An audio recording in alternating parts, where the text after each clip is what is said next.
পিশাচের রাত উপন্যাসটা অখণ্ডভাবে প্রকাশিত হয়েছে আমাদের স্পটিফাই চ্যানেলে। কমেন্ট বক্সের লিঙ্ক রইল, ফলো করতে ভুলো না। নমস্কার, আমি অনুভব, তোমরা শুনছো থ্রিলার ল্যান্ড। আজ আমরা নিয়ে হাজির হয়েছি তোমাদের বহু প্রতীক্ষিত অনিশ দেবের ভয়ের উপন্যাস পিশাচের রাত নিয়ে।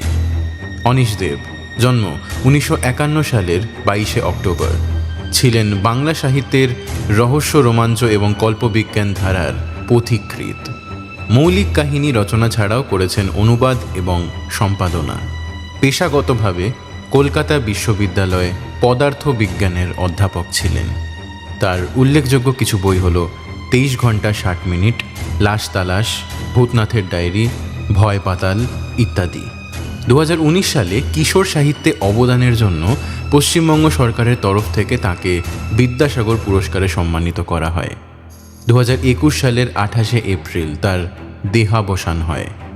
আজকের উপন্যাস পিশাচের রাত প্রথম প্রকাশিত হয়েছিল শুকতারা পত্রিকার 1408 সালের শারদীয়া সংখ্যায়।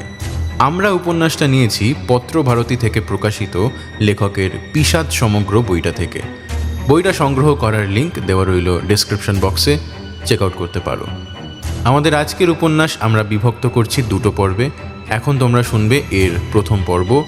অখণ্ড পর্ব শুনতে যেতে হবে আমাদের স্পটিফাই চ্যানেলে, লিঙ্ক রইল ডেসক্রিপশন বক্সে এবং পিন্ড কমেন্টসে। গল্প শুরু করবার আগে ছোট্ট একটা রিকোয়েস্ট করি, এখনও আমাদের চ্যানেলটা সাবস্ক্রাইব না করে থাকলে প্লিজ করে নিও, আর বেল আইকনটা অবশ্যই অল করে দিও সমস্ত নোটিফিকেশন পেতে। তাহলে চলো শুরু করা যাক আমাদের আজকের উপস্থাপনা। শ্রী অনিশ দেবের কলমে ভয়ের উপন্যাস পিশাচের রাতের প্রথম পর্ব। শীত চলে যাচ্ছিল, তাই বসন্ত এসে হাজির হয়েছিল দরজায়। কিন্তু প্রকৃতির কি খেয়াল, শীত আবার ঘুরে দাঁড়ালো, সেই সঙ্গে নিয়ে এলো বর্ষা। ফলে বসন্ত দরজায় দাঁড়িয়ে অপেক্ষা করতে লাগলো। গতকাল সকাল থেকেই ঝিরঝিরে বৃষ্টি শুরু হয়েছে, আর তার সঙ্গে তাল মিলিয়ে ফিকে হয়ে আসা শীত একটু একটু করে বাড়তে শুরু করেছে। কাল রাত্রে শোয়ার সময় আপন মনে গজগজ করতে করতে চিকুর মা আলমারি খুলে আবার লেপ কম্বল বের করে ফেলেছে। এভাবে শীত চলে গিয়ে আবার ফিরে আসার কোনো মানে হয়? ধুর। চিকুর বাবা চেয়ারে হেলান দিয়ে বসে খবরের কাগজটা খুঁটিয়ে পড়ছিল। চিকুর মায়ের কথায় হেসে ফেলল। সত্যি খুব বিচ্ছিরি ব্যাপার, খুব অসুবিধা হচ্ছে। ওই যে সেদিন আমি অফিসে বেরিয়ে গেলাম, তারপর চশমাটা ভুলে ফেলে গেছি বলে ফিরে এলাম, তাতে চিকুর খুব অসুবিধা হয়েছিল। চিকু ওয়াকম্যানের হেডফোন কানে লাগিয়ে সবে গান শোনার তোড়জোড় করছিল, বাবার কথায় অনুযোগ করে উঠল, কি হচ্ছে বাবা? ব্যাপারটা গত সপ্তাহের।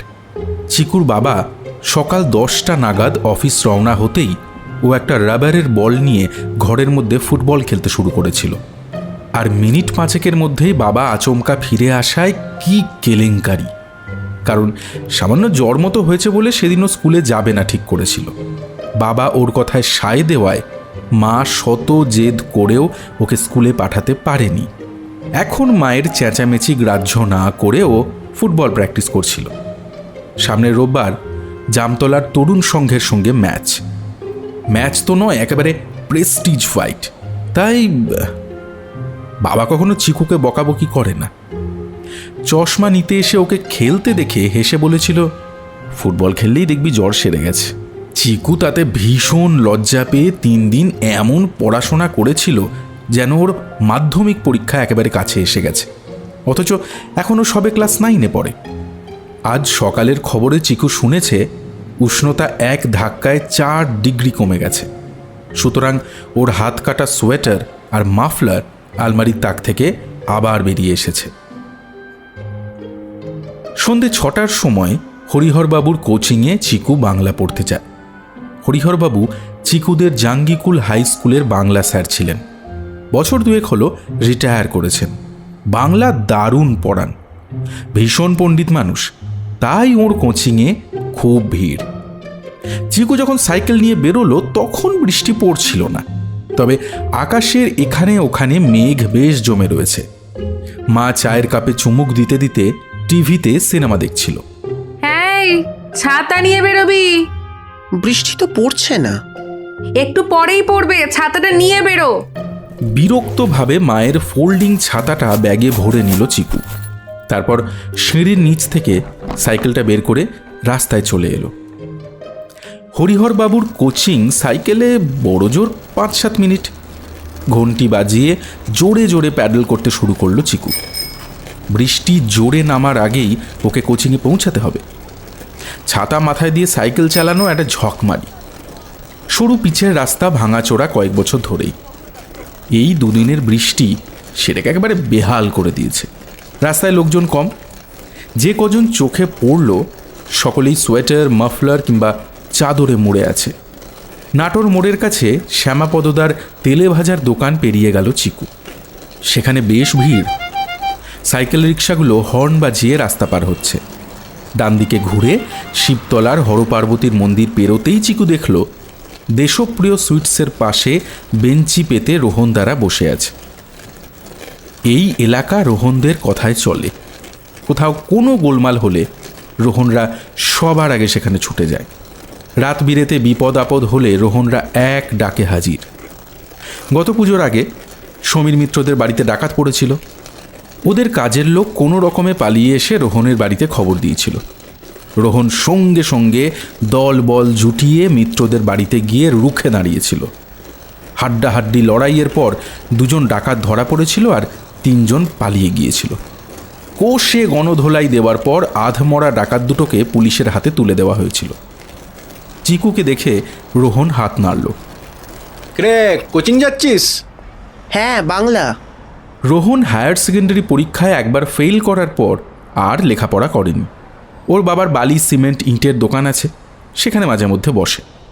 চিকুর সঙ্গে যখনই কথা হয় তখনই লেখাপড়া করতে পারেনি বলে দুঃখ করে। চিকুর পিঠ চাপড়ে দিয়ে বলে, তুই লেখাপড়ায় ফার্স্ট ক্লাস আছিস, চালিয়ে যা ঠিক মতো। জলাপুকুরের পাড় দিয়ে সাইকেল প্যাডেল করে যেতে যেতে চিকুর এসব কথা মনে পড়ছিল। পুকুরের অন্ধকার জলে রাস্তার 2-4টে টিমটিমে বাল্বের ছায়া পড়েছে। ব্যাঙের দল ব্রিগেডের মিটিং শুরু করে দিয়েছে। কোথায় যেন ঘাপটি মেরে লুকিয়েছিল ওরা। বৃষ্টি হতে না হতেই লুকানো আস্তানা ছেড়ে বেরিয়ে এসে শোরগোল হইচই করে দুনিয়া মাথায় তুলেছে। জলাপুকুরের নামটা যে কেন এত অদ্ভুত কেউ জানে না। মাপে প্রকাণ্ড হলে কি হবে, শ্যাওলা আর কচুরিপানায় প্রায় পুরোটাই ঢাকা। পুকুরের 2 কোণে ইট পাথর পেতে সবাই ঘাটের মতো করে নিয়েছে। সেখানেই বাসন মাজা আর স্নানের কাজ চলে। জায়গাটা বেশ নির্জন, আর শীতও যেন বেশি। চিকুর এখন হয়তো ভয় ভয় করত, কিন্তু ব্যাঙের দল ওকে সাহস দিল। ও তাড়াতাড়ি প্যাডেল ঘোরাতে শুরু করে দিল। জলাপুকুর পেরিয়েই বিশাল এক আম বাগান। চিকু শুনেছে এককালে সেখানে শুধুই আম গাছ ছিল, কিন্তু এখন তারই মাঝে কাঁঠাল, শিমুল, তেঁতুল এই সব গাছ গজিয়ে জায়গাটা ঝুপসি হয়ে গেছে। তবে জায়গাটার নাম এখনও সেই আম বাগান। গাছগাছটার মধ্যে দিয়ে পায়ে চলা কাঁচা পথ এখন বৃষ্টিতে কাদা কাদা হয়ে গেছে। চিকু খুব সাবধানে সাইকেল চালাতে লাগলো। সাইকেলের হেডলাইট ওকে পথ দেখিয়ে নিয়ে চলল। আমবাগান পেরিয়ে রাজবাড়ি। তবে বাড়ির এখন যা অবস্থা তাতে পোড়ো বাড়ি বলতেও কোনো অসুবিধে নেই। ভাঙাচোরা দোতলা বাড়িটা প্রকাণ্ড এক কালো কচ্ছপের মতো মাঠের ওপরে মুখ থুবড়ে পড়ে আছে। এককালের রাজার 2 নাতি না পুতি তার পরিবার নিয়ে একতলার একপাশের 2 ঘরে এখন বাস করে। তাই বাড়ির সেই দিকটার 2-4টে জানলায় রাতে টিমটিম করে আলো জ্বলে। বাড়িটার নানা জায়গা থেকে বট আর অশ্বত্থের চারা গজিয়েছে। তার মধ্যে কয়েকটা তো রীতিমতো গাছের চেহারা নিয়েছে। মেঘ সরে গিয়ে আকাশে একটা ছোট্ট জানলা তৈরি হয়েছে, আর সেই জানলা দিয়ে থালার মতো চাঁদটা উঁকি মারতেই চিকুর মনে পড়ে গেল আজ পূর্ণিমা। পূর্ণিমার চাঁদের আলোয় রাজবাড়ির ভাঙা ছাদটা অস্পষ্টভাবে চোখে পড়ছিল, আর সেই সঙ্গে গোটা 3 বট বা অশ্বত্থ গাছকে চেনা যাচ্ছিল। রাজবাড়ির চৌহদ্দি পেরিয়েই বাঁদিকে একটা সরু গলি ঢুকে গেছে। সেই গলিতেই হরিহরবাবুর ছোট্ট দোতলা বাড়ি। একতলাটা থাকার মতো হলেও দোতলাটা এখনও ইট কাঠ বের করা। বোধহয় টাকার অভাবে শেষ করা যায়নি। বাড়ির লাগোয়া জমিতে 2টো সুপুরি আর একটা চাঁপা গাছ। সুপুরি গাছ দুটো দেখলেই চিকুর হরিহরবাবুর পান খাওয়ার নেশার কথা মনে পড়ে। দরজার কাছে একটা বাল্ব জ্বলছিল। সে আলোয় চিকু দেখল গ্রিলের গেটের ওপাশে 5-6টা সাইকেল দাঁড়িয়ে আছে। তার পাশে নিজের সাইকেলটা রেখে বাড়ির ভেতর ঢুকে পড়ল চিকু। কিন্তু পড়ার ঘরটায় ঢুকেই ও বেশ অবাক হয়ে গেল। কৌশিক, প্রিয়াঙ্কা, তিতুন, সুকান্ত আর প্রদীপ্ত গোল হয়ে বসে তেল মুড়ি খাচ্ছে, সঙ্গে কাঁচা পেঁয়াজের টুকরো আর চানাচুর। ঘরে স্যার নেই। চিকুরা একসঙ্গে 8 জন বাংলা পড়ে। তবে আজ বোধহয় বৃষ্টি আর শীতের জন্য শ্রাবণী আর উত্তম আসেনি। চিকু ঘরে ঢুকতেই কৌশিক আর তিতুন সরে গিয়ে শতরঞ্চিতে ওকে বসার জায়গা করে দিল। প্রদীপ্ত চাপা গলায় বলল, আরে আয়, কাকিমা মুড়ি মেখে খেতে দিলেন। আজ স্যারের শরীর খারাপ, পড়াবেন না। কাকিমা মানে হরিহরবাবুর স্ত্রী। ওদের সবাইকে খুব ভালোবাসেন। গোলগাল হাসি খুশি চেহারা, প্রায়ই ওদের নানান জিনিস খাওয়ান। শতরঞ্চির মাঝখানটায় খবরের কাগজ পাতা, তার উপরে মুড়ির পাহাড়। চিকু বসেই ঝুঁকে পড়ে হাত বাড়ালো মুড়ির দিকে। আমরা কি তাহলে আবার সামনের বুধবার আসবো? প্রিয়াঙ্কা কপাল থেকে চুল সরিয়ে বলল, কাকিমা তো তাই বললেন। এমন সময় হরিহরবাবুর স্ত্রী ঘরে এসে ঢুকলেন। চিকুকে দেখেই আপনজনের মতো একগাল হাসলেন। চিকু, শুনেছ তো আজকে পড়া হবে না? আসলে তোমাদের স্যারের শরীরটা ভালো নেই গো, জ্বর জ্বর মতন হয়েছে। আগের থেকে খবরটা দিতে পারলে ভালো হতো বটে। এই যা বিচ্ছিরি ওয়েদার, তার মধ্যে এসে শুধু শুধু তোমাদের ফিরে যেতে হবে। তাতে কি হয়েছে কাকিমা, আমরা পরের বুধবার আসবো। আচ্ছা আচ্ছা আচ্ছা, নাও মুড়ি চানাচুরটা খেয়ে নাও। এই তোমরা কেউ চা খাবে? ওরা সবাই মাথা নাড়ল, কেউ খাবে না। মুড়ি চানাচুর শেষ করে ওরা কাকিমাকে বলে বেরিয়ে পড়ল। তোকে মহব্বতের ক্যাসেটটা দেব বলেছিলাম, এখন আমার সঙ্গে গিয়ে নিয়ে আসতে পারিস। আর আমাদের ডিজিটাল সাউন্ড সিস্টেমে একবার শুনেও নিতে পারিস। কি দারুণ আওয়াজ, ফ্যান্টাস্টিক। চল তবে। আমাদের টেপ রেকর্ডারটা অর্ডিনারি 2-in-1, ওতে খুব একটা ভালো শোনাবে বলে মনে হয় না। ওদের বিদায় জানিয়ে সাইকেল নিয়ে বাকিরা যে যার পথে ছড়িয়ে গেল। প্রিয়াঙ্কা আর চিকুর সাইকেল দুটো একই পথ ধরে সমান্তরালভাবে এগিয়ে চলল। প্রিয়াঙ্কাদের বাড়িটা চিকুর বাড়ির উল্টো পথে, অনেকটা দূরে। ওদের বাড়ি থেকে রেল স্টেশনটা কাছে। সেখানে বেশ কয়েকটা সুন্দর সুন্দর বাড়ি আছে, ঠিক যেন জল রঙে আঁকা ছবি। চিকু এর আগে 2-4 বার প্রিয়াঙ্কাদের বাড়ি গেছে। ওদের বাড়িতে গেলে কিভাবে যে সময় কেটে যায় খেয়ালই থাকে না। আজ অবশ্য দেরি হওয়ার কোনো ভয় নেই, মা বাবা চিন্তাও করবে না। ওরা জানে চিকু বাংলা কোচিংয়ে পড়ছে। এই রাস্তাটা দিয়ে একা একা ফিরতে তোর ভয় করে না? অন্যদিন করে, আজ করছে না। ওদের সাইকেলের চাকা ঘুরতে লাগলো। বাড়ি ফেরার সময় রাজবাড়ির কাছাকাছি এসে চিকু বিপদের গন্ধ পেল। পরিস্থিতি আর পরিবেশ কেমন যেন অন্যরকম বলে মনে হলো তার। সবই ঠিক আছে, অথচ কিছু যেন ঠিক নেই। কিন্তু গণ্ডগোলটা যে কোথায় সেটাই ধরতে পারছিল না সে। যতটা পারা যায় ততটা জোরেই সাইকেল চালাচ্ছিল। মনের ভেতর একটা উথাল পাথাল চলছিল। একটাই প্রশ্নের উত্তর ও হাতড়ে বেড়াচ্ছিল, গন্ডগোলটা কোথায়? চিকুর হাতে ঘড়ি নেই, তবে রাত বোধহয় 9:15 কি 9:30 হবে। এতটা রাত না করলেই হতো। বৃষ্টি এখন নেই, আকাশ বেশ পরিষ্কার হয়ে গেছে। পূর্ণিমার চাঁদ উজ্জ্বল চোখে পৃথিবীর দিকে তাকিয়ে আছে। বেশ ঠান্ডা আছে বাইরে। চিকুর সোয়েটার ভেদ করে শীত ঢুকে পড়ছে ভেতরে। আজ রাতে মনে হয় লেপ গায়ে দিতে হবে। রাজবাড়ি পেরিয়ে আমবাগানের কাছাকাছি এসে গণ্ডগোলটা খেয়াল করলো চিকু। এই পথে যাওয়ার সময় পথের চারপাশ থেকে 2-5টা ব্যাঙের ডাক ওর কানে এসেছিল।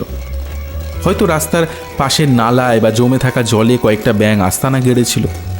কিন্তু এখন ওরা আর কেউ ডাকছে না, যেন কেউ ভয়ে দেখিয়ে ওদের মুখ বন্ধ করে দিয়েছে। আর ঠিক তখনই ও খেয়াল করল জলাপুকুরের দিক থেকেও ব্যাঙের কোরাস আর শোনা যাচ্ছে না। চারপাশটা কেমন যেন থমথম করছে, শুধু আছে গাছের পাতার খস খস শব্দ। জোরে প্যাডেল করে আমবাগানটা পেরিয়ে আসতে চাইল চিকু। ওর কেমন যেন ভয় ভয় করতে লাগলো। আমবাগান শেষ হওয়ার মুখে একটা চাপা গর্জন কানে এলো তার। প্রচণ্ড রাগে কোনো পশু গড়গড় করছে। তার চাপা গোঙানির মধ্যেই হিংস্র ভাবটা টের পাওয়া যাচ্ছে। সেই সঙ্গে জান্তব একটা গন্ধও নাকে এলো। আতঙ্কে বেপরোয়া গতিতে সাইকেল ছোটালো চিকু, আর প্রায় সঙ্গে সঙ্গেই একটা পাথরের টুকরোয় হোঁচট খেয়ে ওর সাইকেল শূন্যে লাট খেয়ে পথের ওপর গিয়ে ছিটকে পড়ল। চিকু একদিকে, ওর ব্যাগ একদিকে, আর সাইকেল আর একদিকে। সাইকেলের একটা চাকা তখনও ঘুরছে। হেডলাইটটা কাত হয়ে তেরচাভাবে আলোর বর্ষা ছুঁড়ে দিয়েছে। আলোটা ক্রমেই মিটমিটে হয়ে নিভে আসছে। চিকুর সারা শরীর কাদায় মাখামাখি হয়ে গেছে। কোনোই একটু চোটও লেগেছে, কিন্তু ভয় বড় আশ্চর্য জিনিস, পঙ্গুকে দিয়েও গিরি লঙ্ঘন করিয়ে নেয়।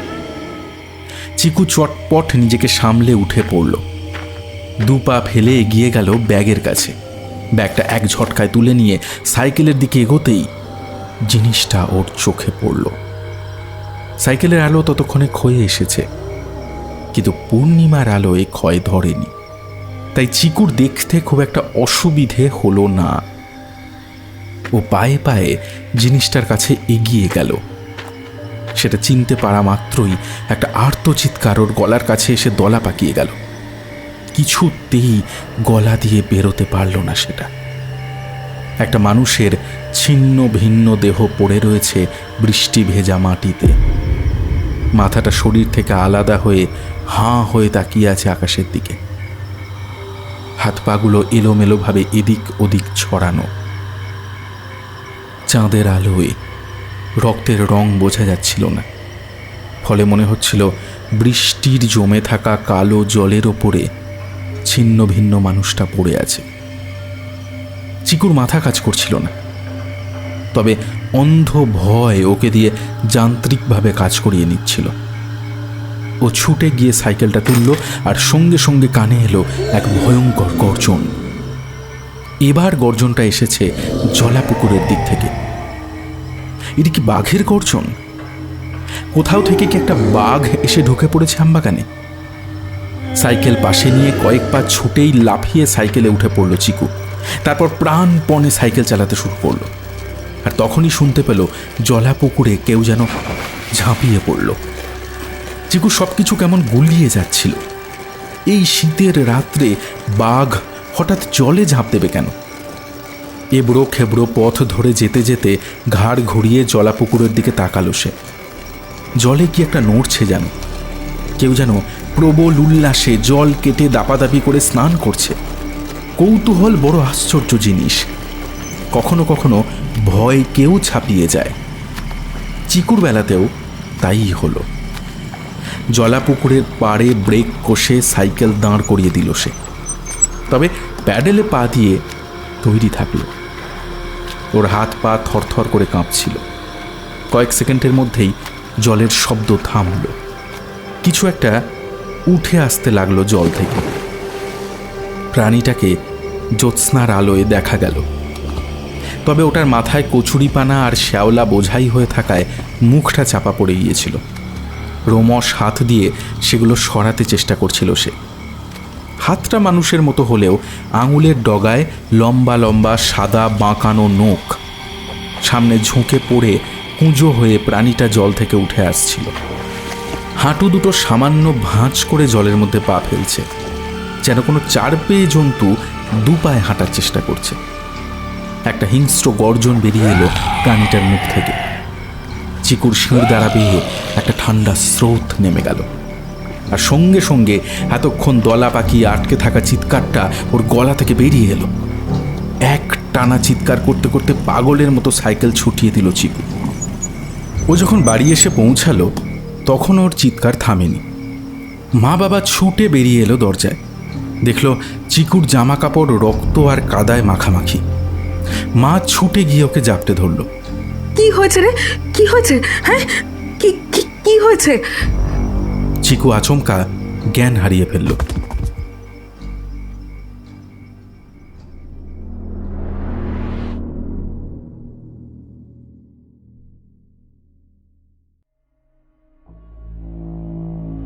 পরদিন সকালে বেলা 10টার মধ্যেই পাশবিক খুনের এই ঘটনাটা জাঙ্গিকুলের ঘরে ঘরে পৌঁছে গেল। খুব ভোরে কেউ একজন পথের ওপরে পড়ে থাকা বিভৎস মৃতদেহটাকে আবিষ্কার করে। তারপর সেই ভয়ঙ্কর খবরটা ছোট এলাকায় দাবানলের মতো ছড়িয়ে পড়ে। বেশ কয়েক বছর ধরে এই মফস্বলে খুনের মতো কোনো রোমাঞ্চকর ঘটনা ঘটেনি। তাই এই খুনটাকে কেন্দ্র করে গোটা অঞ্চল একেবারে তেতে উঠল। পুলিশও তাদের নিয়ম মাফিক তদন্ত শুরু করে দিল। যে লোকটা খুন হয়েছে সে একজন ভবঘুরে ভিখারি। তাকে খুন করার কোনো উদ্দেশ্য খুঁজে বের করাটাই মুশকিলের।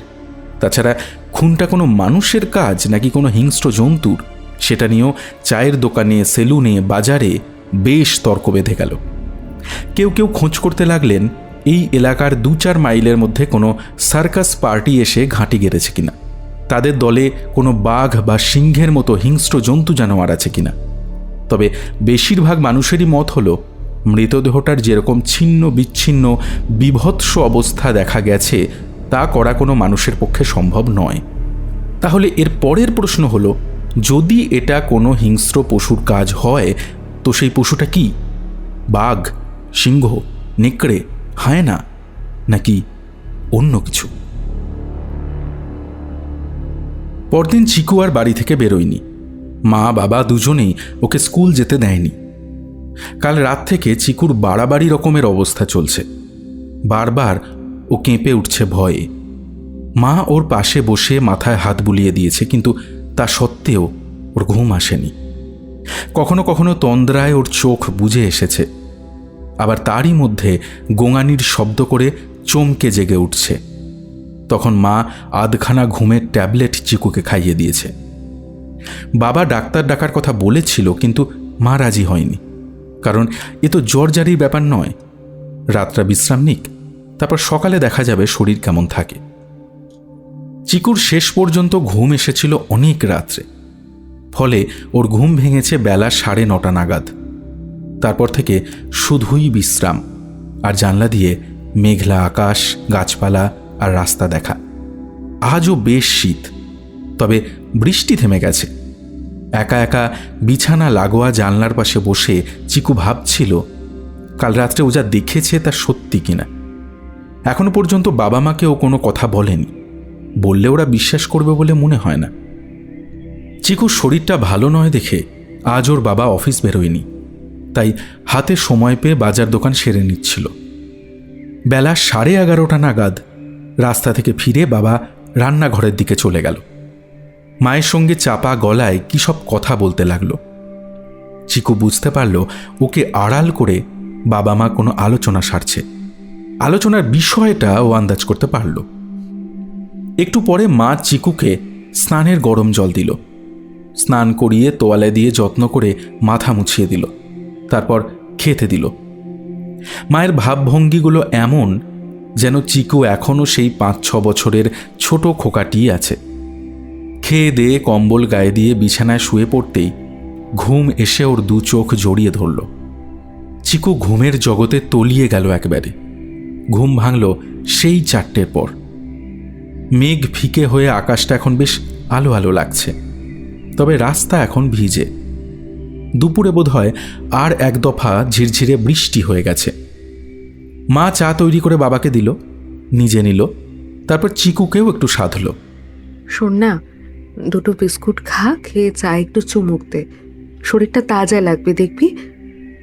বাবা আর চোখে কেমন যেন খুঁটিয়ে দেখছিল চিকুকে।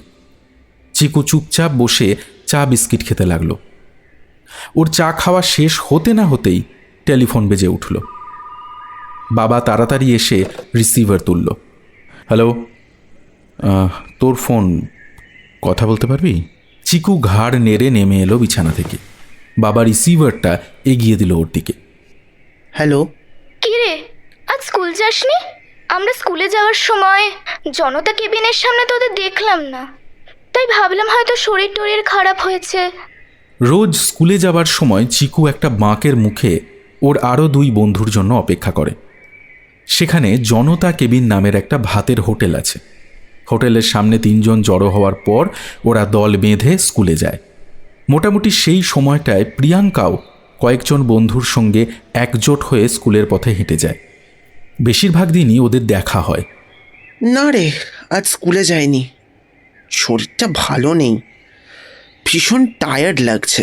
মহব্বতের ক্যাসেটটা শুনলি? এখনো শোনা হয়নি, আজ সন্ধ্যাবেলা শুনবো। হ্যাঁ রে, কাল ফেরার সময় তোর কোনো প্রবলেম হয়নি তো? না না না না তো, কই? আসলে কাল জলাপুকুরের কাছে একটা মার্ডার হয়েছে, ব্রুটাল মার্ডার। সবাই বলছে কোনো ডেঞ্জারাস অ্যানিমেলের কাজ, তাই চিন্তা হচ্ছিল। ভাবছিলাম তুই কাল ঠিকমতো বাড়ি ফিরেছিস কিনা। আমি স্কুল থেকে বাড়িতে এসেই তোকে ফোন করলাম। চিকু সারাদিনে বাবা কিংবা মায়ের মুখে খুনের কোনো খবর শোনেনি, যদিও জানে এই ছোট্ট আধা টাউন এলাকায় খবরটা এর মধ্যেই সবাই জেনে গেছে। মা বাবা হয়তো চিকুর ভালোর জন্যই খবরটা ওকে জানায়নি। ওরা তো আর জানে না চিকুর খবর জানার কোনো প্রয়োজনই নেই, কারণ খবরটা কাল রাত্রে ও নিজের চোখে দেখেছে। কাল রাত্রের দৃশ্যটা মনে পড়তেই চিকু একবার শিউরে উঠল। এখনো পর্যন্ত মা বাবা কাউকেও কিচ্ছু বলেনি। কাল মাথায় হাত বোলাতে বোলাতে মা বহুবার জিজ্ঞেস করেছে, কি রে, ভয় পেয়েছিস? কি হয়েছে বল, বল আমায়, কি হয়েছে? কিন্তু চিকু কোনো কথা বলেনি। ওর মনটা কেমন যেন অসাড় হয়ে গিয়েছিল। অবশ্য এখন অনেক ভালো লাগছে, মন আর শরীরের দুর্বল ভাবটা মোটামুটি কেটে গেছে। কাল রাতে কে মার্ডার হয়েছে জানিস? সবাই বলছে একজন ভ্যাগাবন্ড, ভিখিরি গোছের লোক। ও, নেক্সট উইকে বাংলা পড়তে যাবি তো? হ্যাঁ যাব। প্রিয়াঙ্কার সঙ্গে একমাত্র বাংলা কোচিংটাই ওর কমন। অন্যান্য সাবজেক্টের টিচাররা প্রিয়াঙ্কাকে বাড়িতে এসে পড়ান। হরিহরবাবু কারোর বাড়ি গিয়ে পড়ান না, তাই প্রিয়াঙ্কা ওর কোচিংয়ে এসে পড়ে। কথা শেষ করে চিকু রিসিভার নামিয়ে রাখল। মুখ ফেরাতেই চিকুর খেয়াল করল মা আর বাবা কেমন অদ্ভুত চোখে ওর দিকে তাকিয়ে আছে। তুই মার্ডারের ব্যাপারটা জানিস?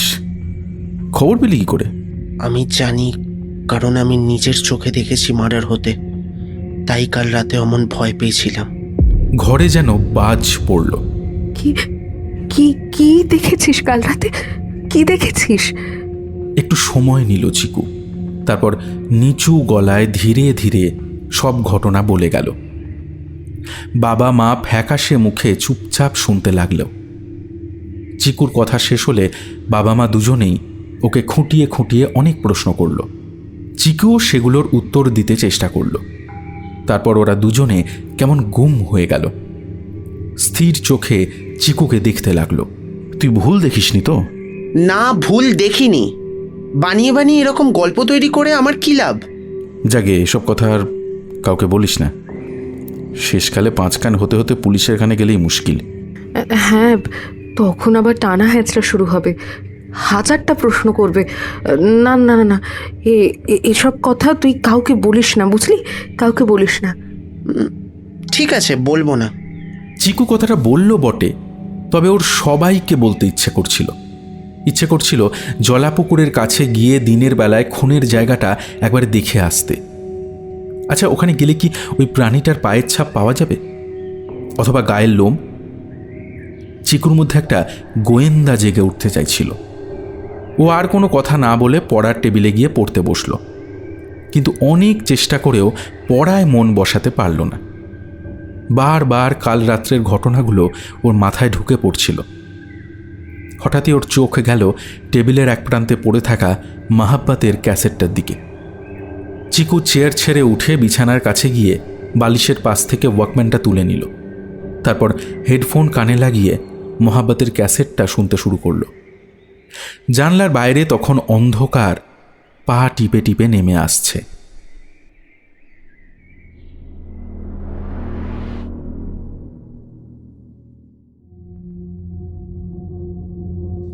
শেষ পর্যন্ত চিকুর ব্যাপারটা আর পুরোপুরি গোপন রইল না।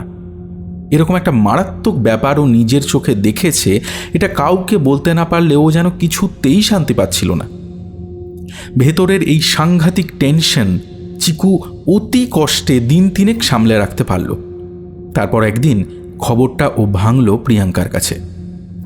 যেদিন ও মোহাব্বতের ক্যাসেটটা ফেরত দিতে প্রিয়াঙ্কাদের বাড়িতে গিয়েছিল, খবরটা শুনে প্রিয়াঙ্কা তো একবারে বোবা হয়ে গেল। মাই গুডনেস, কি ডেঞ্জারাস! এত বড় একটা ঘটনা তুই আমাকে বলিসনি। কাউকে বলিস না কিন্তু, হ্যাঁ? মা বাবা কাউকে বলতে বারণ করেছে। প্রিয়াঙ্কা খুঁটিয়ে খুঁটিয়ে আরও কিছু প্রশ্ন করল চিকুকে। সেই সব প্রশ্নের উত্তর দিতে দিতে চিকু মনে মনে পূর্ণিমার সেই ভয়ঙ্কর রাতটায় ফিরে যাচ্ছিল। সন্ধে 7টা বাজতে না বাজতেই প্রিয়াঙ্কা একরকম জোর করে চিকুকে বাড়ির দিকে রওনা করালো। প্রিয়াঙ্কার পর স্কুলের বন্ধু সোহানের কাছে গোপনে মুখ খুলল চিকু।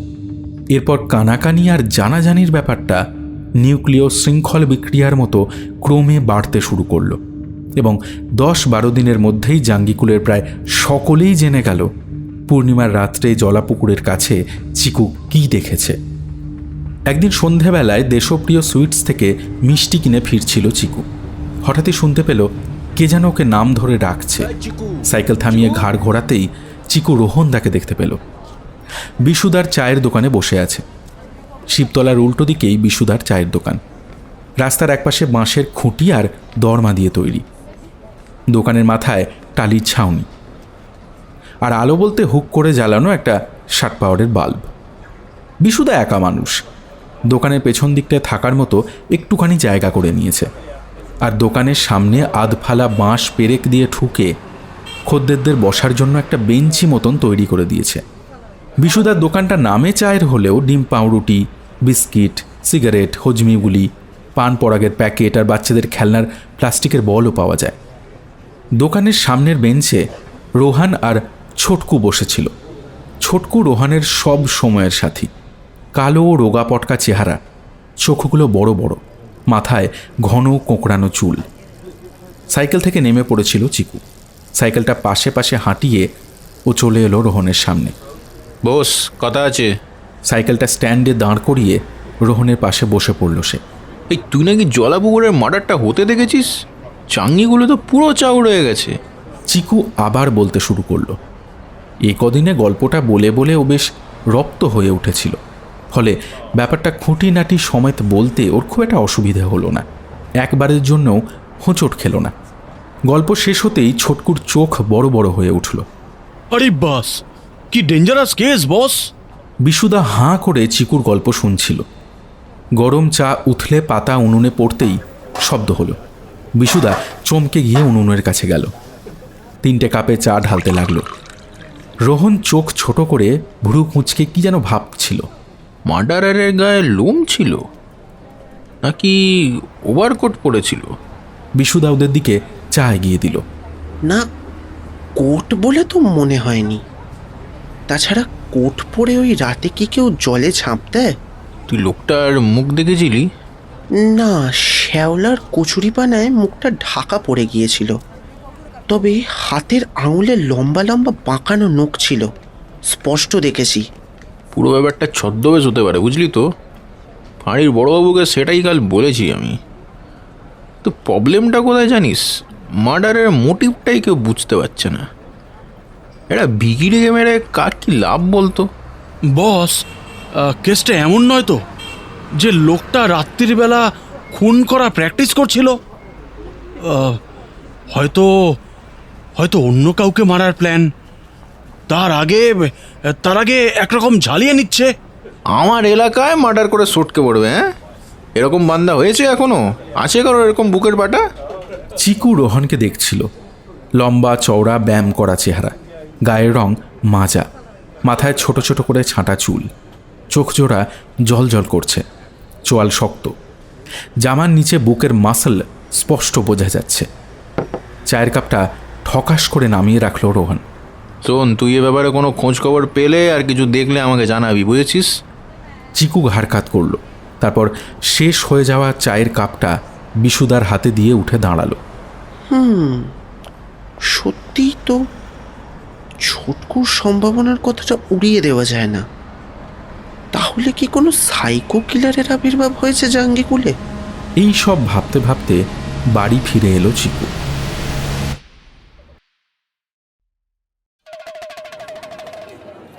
নাটোর মোড়ের কাছে মিস্টার ফক্স খেলা দেখাচ্ছিলেন। পরনে একটা শতছিন্ন কালো রঙের কোট, তার নানান জায়গায় রঙিন কাপড়ের তালি মারা, কোটের ওপর তেল চিটে ময়লার আস্তরণ, ফলে ঝকঝকে রোদে কোটটা চকচক করছে। মিস্টার ফক্সের বয়স কত কেউ জানে না। চিকু ছোটবেলা থেকেই দেখছে মিস্টার ফক্স পথে পথে ঘুরে ভানুমতির খেলা দেখান। মিস্টার ফক্সের মাথায় কালো হ্যাট, বয়সের ভাঁজ পড়া মুখে পাউডার মাখা, চোখে সুরমার টান আর ঠোঁটে লিপস্টিক। মিস্টার ফক্স একটা ছোট মাপের অ্যাকর্ডিয়ান বাজাচ্ছিলেন আর সেই তালে তালে মাথা নাড়ছিলেন। তার সামনে বিশাল ঢোলা হাফ প্যান্ট পরা একটা ছেলে ডিগবাজির কসরত দেখাচ্ছিল। ওর নাম মাস্টার পটল। মিস্টার ফক্স হাঁক পেরে বলছিলেন, ওয়েলকাম লেডিজ অ্যান্ড জেন্টলম্যান, দেখে যান মিস্টার ফক্সের শো।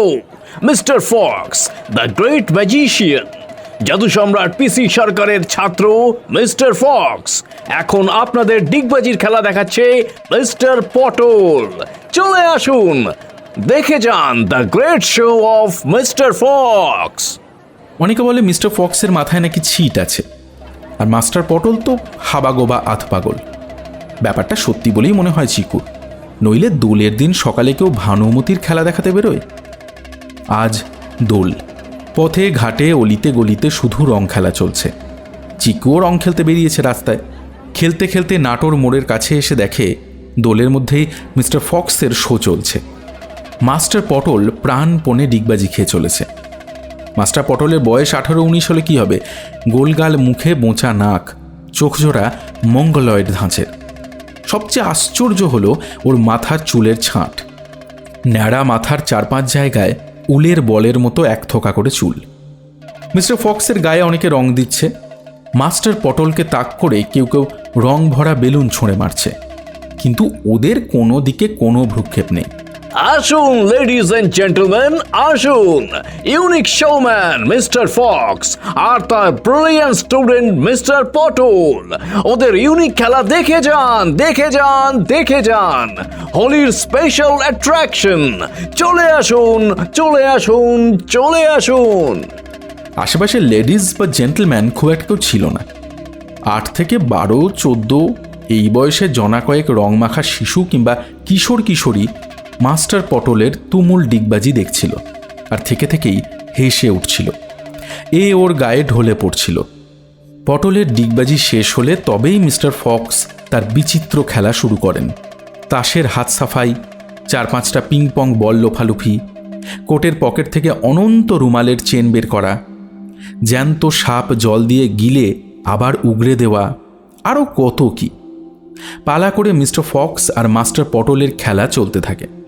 তারই ফাঁক করে মিস্টার ফক্স ভিড় করে দাঁড়ানো মানুষের কাছে আবেদন রাখেন, আমার খেলায় খুশি হয়ে যদি কিছু বকশিশ দিতে ইচ্ছা করে তাহলে দিন। Poor man, please help. বাড়ির জানালায়, বারান্দায় কিংবা ছাদে মেয়েদের ভিড়। সেদিকে হাত তোলেন মিস্টার ফক্স। মা জননীরা, একজন আর্টিস্টকে হেল্প করুন। আমি জাদু সম্রাট পিসি সরকারের ছাত্র মিস্টার ফক্স। আপনারা আমার মাদার এবং সিস্টার, প্লিজ হেল্প। মিস্টার ফক্সের সামনে টুংটাং পয়সা পড়ছিল। মাস্টার পটল ধন্যবাদ জানিয়ে সেগুলো কুড়িয়ে নিচ্ছিল, আর মিস্টার ফক্স টুপি খুলে মাথা ঝাঁকিয়ে সাহেবী কায়দায় সাহায্যকারীকে অভিবাদন জানাচ্ছিলেন।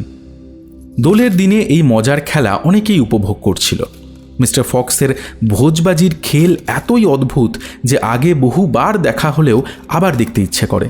মাস দুয়েক আগেও মিস্টার ফক্সের সঙ্গে একটা বাদামি রঙের নেড়ি কুকুর থাকত। তার গলায় থাকতো ফুলের মালা, মাথায় লাল তিলক। নাম ছিল ভন্ডুল। দুপায়ে খাড়া হয়ে নাচ দেখাতো। ভন্ডুল এখন নেই, লরি চাপা পড়ে মারা গেছে। বেলা 1টা বেজে গেলে মিস্টার ফক্স বাড়ি ফেরেন। স্নান খাওয়া সেরে বিকেলে আবার বেরোন খেলা দেখাতে। তারপর সন্ধ্যের আঁধার নামতেই খেলার পালা শেষ হয়ে যায়।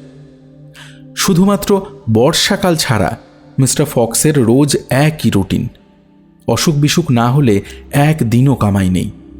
দোলের দিন বিকেলেও মিস্টার ফক্সের খেলা চলল, সঙ্গে মাস্টার পটলের ডিগবাজি। মাস্টার পটলের মাথায় মুখে গোলাপি আবির। যখন সে দর্শকদের দিকে তাকিয়ে হাসছে তখন কেমন অদ্ভুত লাগছে, মনে হচ্ছে ভিন গ্রহের কোনো প্রাণী। তাকে ঘিরে জমজমাট ভিড়। সকালে যারা রাস্তায় বেরোননি তারাও এখন হাজির। মিস্টার ফক্সের ভানুমতির খেলা সবাইকে মাতিয়ে রেখেছে।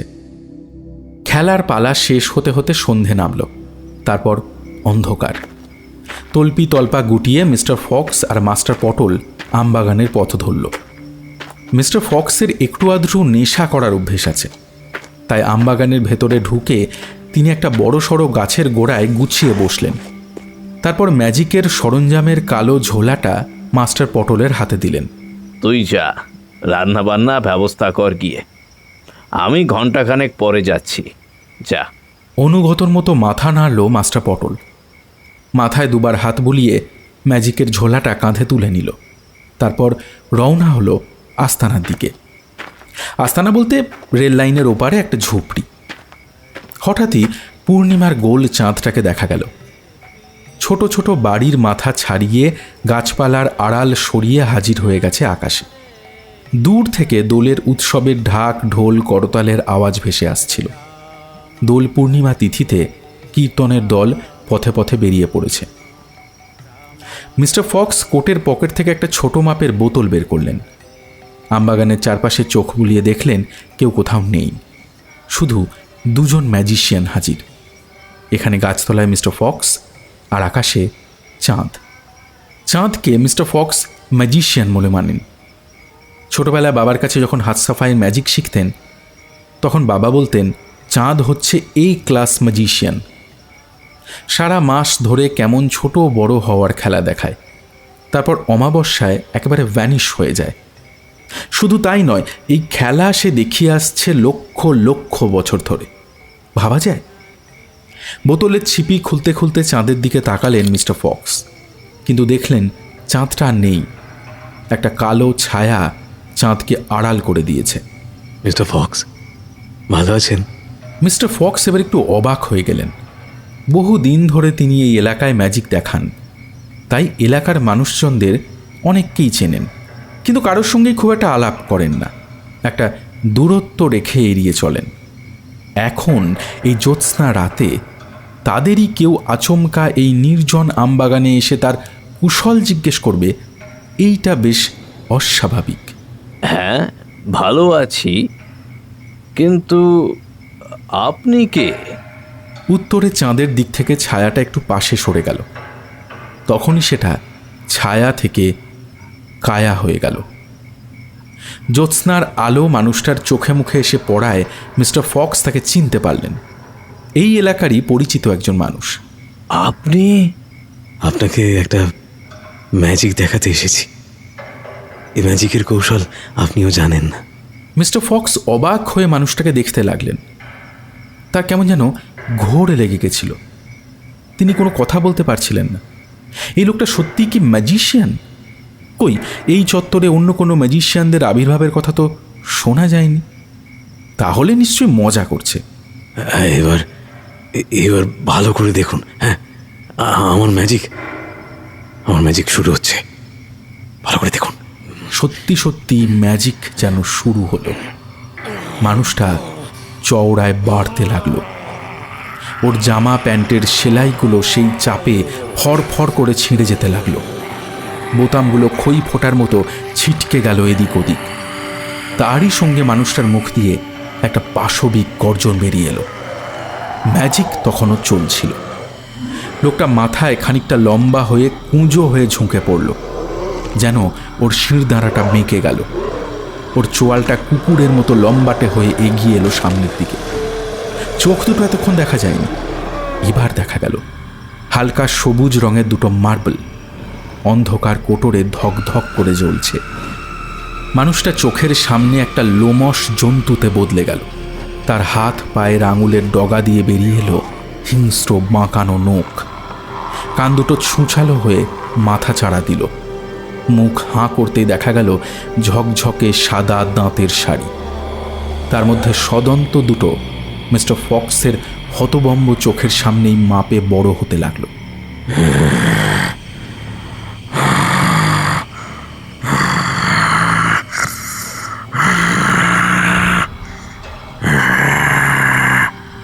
ফুটফুটে জ্যোৎস্নায় এ যেন সত্যি এক অলৌকিক ম্যাজিক।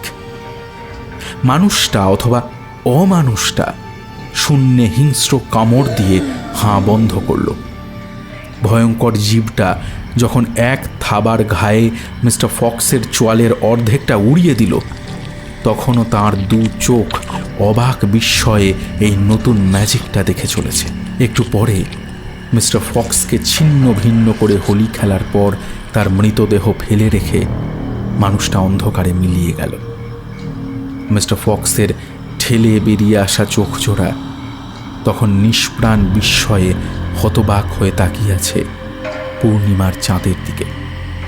এক ম্যাজিশিয়ান অন্য এক ম্যাজিশিয়ানকে অপলক চোখে প্রাণ ভরে দেখছে।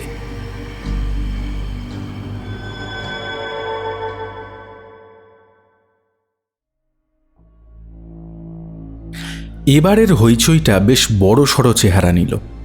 গত পূর্ণিমায় খুন হওয়া মানুষটা কারো চেনা ছিল না। এমনকি হাজার চেষ্টা করেও পুলিশ তার আত্মীয় স্বজন কাউকেই খুঁজে পায়নি। কিন্তু মিস্টার ফক্সের ব্যাপারটা একেবারেই আলাদা। তাকে সবাই চিনত। সাহেবি পোশাক পরা নিরীহ চেহারার এই মানুষটাকে সবাই পছন্দ করত। ছোট বড় সকলের কাছেই ওর ম্যাজিকের আকর্ষণ ছিল চুম্বকের থেকেও বেশি। খুব অল্প সময়ের মধ্যেই সবাই একমত হলো যে দুটো খুনি একই লোকের কাজ। অবশ্য যদি খুনিকে আদৌ লোক বলা যায়। জাঙ্গিকুল ফাঁড়ি থেকে বড়বাবু অবিনাশ মাইতি একজন সেপাইকে সঙ্গে নিয়ে একদিন চলে এলেন চিকুদের বাড়িতে। প্রথম খুনের ফাইলটা তিনি বন্ধ করে দিয়েছিলেন, কিন্তু দ্বিতীয় খুনটা হওয়ার পর সেই বন্ধ হয়ে যাওয়া ফাইল আবার খুলতে হয়েছে। আর একই সঙ্গে তাঁর কানে খবর পৌঁছেছে প্রথম খুনটা চিকু নামক এলাকার এক ছেলে নিজের চোখে দেখেছে। অতএব তিনি হাজির হয়েছেন চিকুদের বাড়িতে।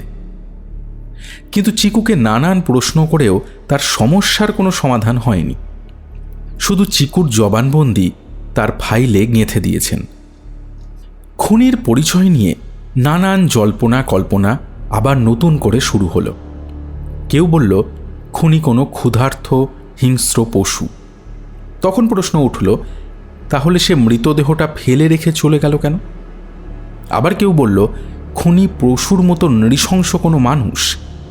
তখন প্রশ্ন উঠল, তাহলে খুনের উদ্দেশ্য কি?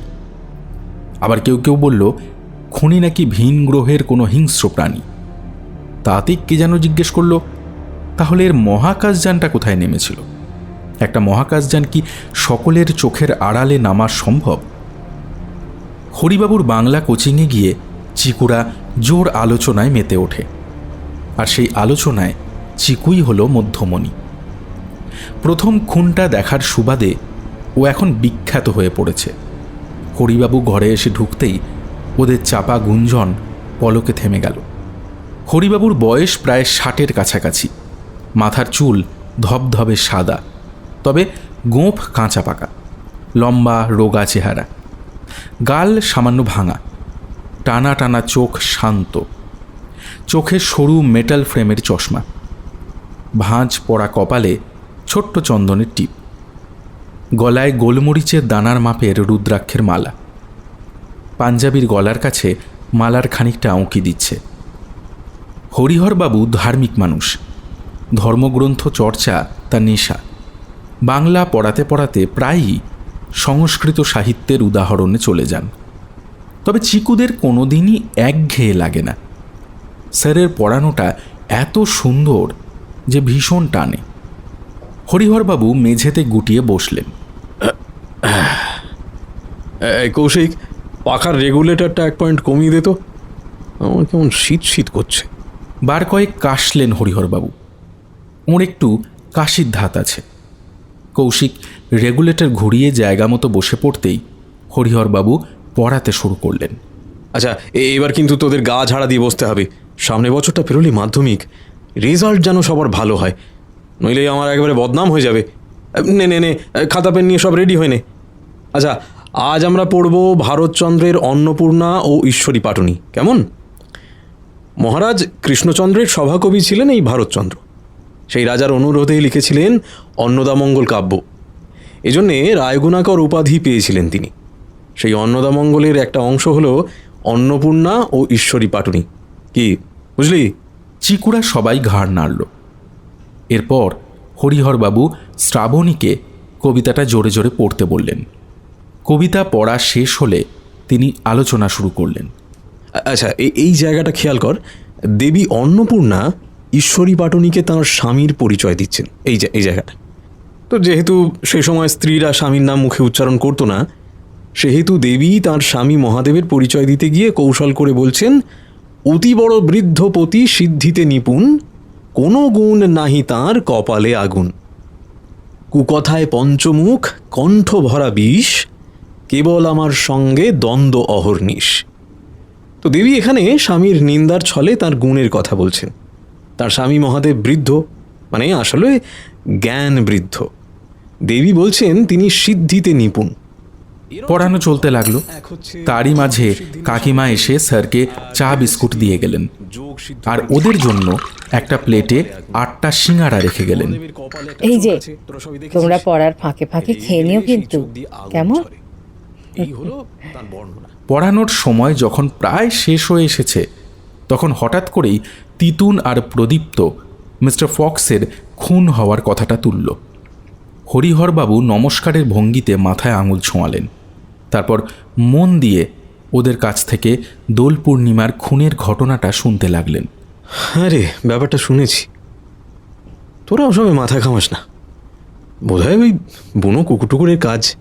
না স্যার, কুকুর নয়, ওই হিংস্র জানোয়ারটাকে আমি নিজের চোখে দেখেছি। হরিহরবাবু আগ্রহ নিয়ে চিকুর অভিজ্ঞতার কথা শুনলেন। আগেই কিছু কিছু কথা আমার কানে এসেছিল, বুঝলি। এখন ব্যাপারটা স্পষ্ট হলো।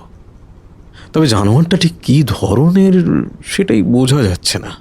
অনেকটা মানুষের মতো স্যার। মানুষের মতো? হ্যাঁ স্যার, তবে মাপে অনেক বড়, গায়েও নিশ্চয়ই অনেক জোর হবে। হাতের নখগুলো লম্বা লম্বা, বাঁকানো। বাবা, এ তো যেন বিষ্ণুদেবের নৃসিংহ অবতার। ভক্ত প্রহ্লাদকে রক্ষা করতে নৃসিংহ অবতার সেজে ভগবান হিরণ্যকশিপুকে নিধন করেছিলেন। বলা তো যায় না, যে দুজন মানুষ খুন হয়েছে তারা হয়তো ভালো লোক ছিল না। সেই জন্যই ভগবান পশুর রূপ ধরে তাদের বিনাশ করেছেন। কথা শেষ করতে করতে কপালে আঙুল ছোঁয়ালেন হরিহরবাবু। চিকুর মুখ দেখে স্পষ্টই বোঝা যাচ্ছিল যে স্যারের ব্যাখ্যা ওর পছন্দ হয়নি। ওরা চাপা গলায় নিজেদের মধ্যে আলোচনা করতে লাগলো। তারপর বেরিয়ে এলো বাইরে।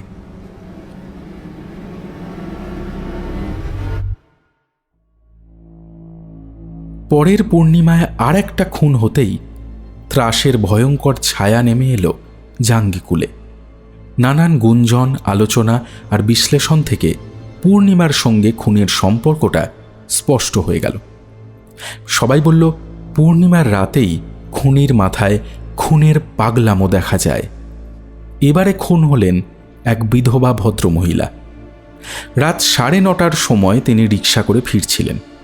জাঙ্গিকুলের একমাত্র নার্সিংহোম আরোগ্য নিকেতনের কাছাকাছি এসে রিক্সাওয়ালা দেখতে পায় পথের ওপরে একটা মাঝারি মাপের গুঁড়ি আড়াআড়িভাবে পড়ে আছে। রিক্সাওয়ালা বেশ অবাক হয়ে যায়, কারণ কাঁচা রাস্তার ওপরে গাছের গুঁড়ি ফেলে কি আর ডাকাতির চেষ্টা করে? রিক্সা থামিয়ে ক পয়সাই বা পাওয়া যাবে। সে রিক্সা থেকে নেমে গাছের গুঁড়িটা সরাতে এগিয়ে যায়। ঠিক তখনই পাশের একটা পোড়ো জমির অন্ধকার আগাছার জঙ্গল থেকে একটা পাশবিক গর্জন ভেসে আসে। রিক্সাওয়ালা আর দেরি করেনি। আগের দুটো খুনের কথা তার বেশ মনে ছিল। সুতরাং একমাত্র আরোহীকে রিক্সায় ফেলে সে প্রাণপণে ছুট লাগায়। এদিকে গর্জনটা কাছে এগিয়ে আসতে থাকে। আরোহী ভদ্রমহিলার আর কিছু করার ছিল না। পরদিন ভদ্রমহিলার ছিন্ন ভিন্ন দেহটা বিভৎস অবস্থায় পাওয়া গেল। সেই সঙ্গে পাওয়া গেল রিক্সাটার ধ্বংসাবশেষ। 50 তলা একটা বাড়ির ছাদ থেকে রিক্সাটা আছড়ে পড়লে সেটার যা দশা হতো, কেউ স্রেফ গায়ের জোরে রিক্সাটা সেই হাল করেছে, যেন রাগে আক্রোশে অন্ধ হয়ে কোনো ক্ষিপ্ত জানোয়ার রিক্সাটাকে চূর্ণ বিচূর্ণ করার চেষ্টা করেছে। এই খুনটার পর খুনির পরিচয় নিয়ে একটা নতুন সমস্যা দেখা দিল। খুনি কি কোনো পশু নাকি মানুষ? এতদিন অনেকেরই ধারণা ছিল খুনি কোনো শক্তিশালী পশু, কিন্তু কোনো পশু কি বুদ্ধি খাটিয়ে রাস্তার মাঝে গাছের গুঁড়ি ফেলে রাখতে পারে? তাহলে খুনি নিশ্চয়ই পশুর আড়ালে কোনো মানুষ। সুতরাং পূর্ণিমার সঙ্গে সম্পর্কটা সকলে মেনে নিলেও খুনির পরিচয় নিয়ে তর্ক বিতর্ক চলতেই লাগল। থানার বড়বাবু বেশ ফাঁপড়ে পড়লেন। মৃতদেহ নিয়ে নিয়মমাফিক দায় দায়িত্ব পালন করার পর আর কিছু করার আছে কিনা সেটাই ভাবছিলেন। তিনি বেশ বুঝতে পারছিলেন এই খুনের তদন্তের ফলাফল হবে ঠিক আগের খুন দুটোর মতোই, শূন্য। রোহনরা কিন্তু প্রায় ক্ষেপে উঠল। এলাকার লোককে সতর্ক করার প্রথম ধাপ হিসাবে ওরা মাইক নিয়ে প্রচার শুরু করল। রিকশায় ব্যাটারি আর মাইক লাগিয়ে রোহনের দলের 2-4 জন এলাকায় ঘুরতে লাগলো। রোহনদের ঘোষণা শুনতে শুনতে চিকুর মনে হচ্ছিল ভোট এসে গেছে, আর মাইকে ঘোষণা করছে বোধহয় ছোটকুই। শগুলো সব ইংরেজি এসের মতো করে উচ্চারণ করছে। রোহনদের দলের বেশিরভাগই শ্যামবাজারের শশীবাবু। মাইকে তখন শোনা যাচ্ছিল, পূর্ণিমার রাতে সন্ধ্যের পর সবাই সাবধানে থাকবেন, একা একা রাস্তায় বেরোবেন না, বিপদ হতে পারে। পল্লীবাসীগণ, আপনারা জানেন গত 3 পূর্ণিমায় আমাদের এলাকায় 3 খুন হয়ে গেছে। তাই আপনাদের সাবধান করে বলছি, আগামী পূর্ণিমার রাতে রাস্তায় কেউ বেরোবেন না। সন্ধ্যের পর সবাই সাবধানে থাকবেন, নইলে কিন্তু বিপদ হতে পারে।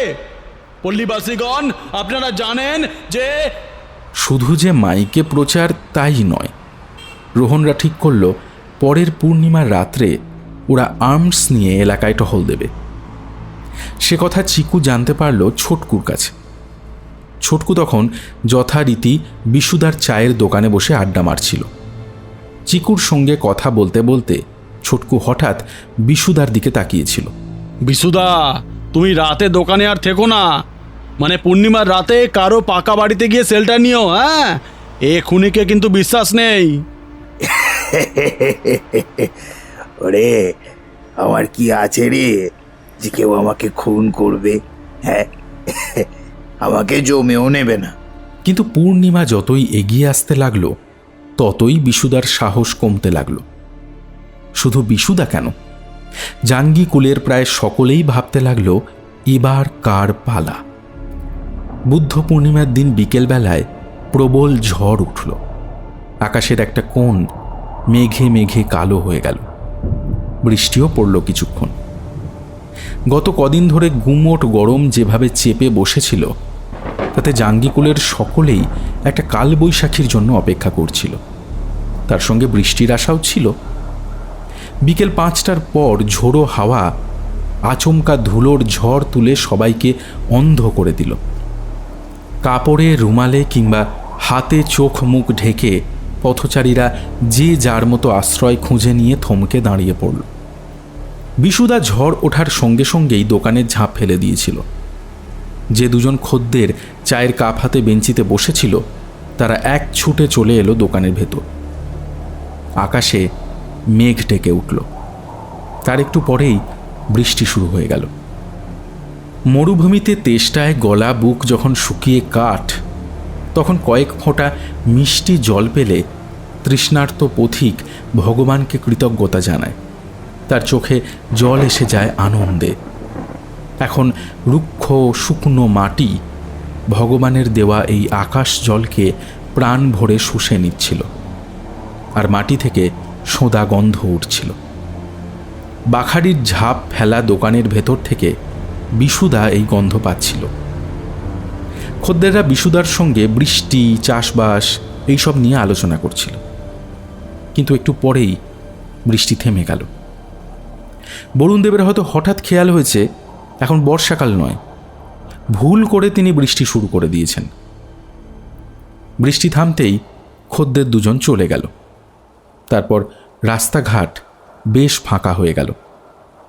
রোহনদের ঘোষণা, পূর্ণিমার রাতে অজানা খুনির শিকার হওয়ার ভয়, আর শেষ পর্যন্ত এই ঝড় বৃষ্টি, সব মিলিয়ে জাঙ্গিকুল যেন কারফিউর আওতায় চলে গেল।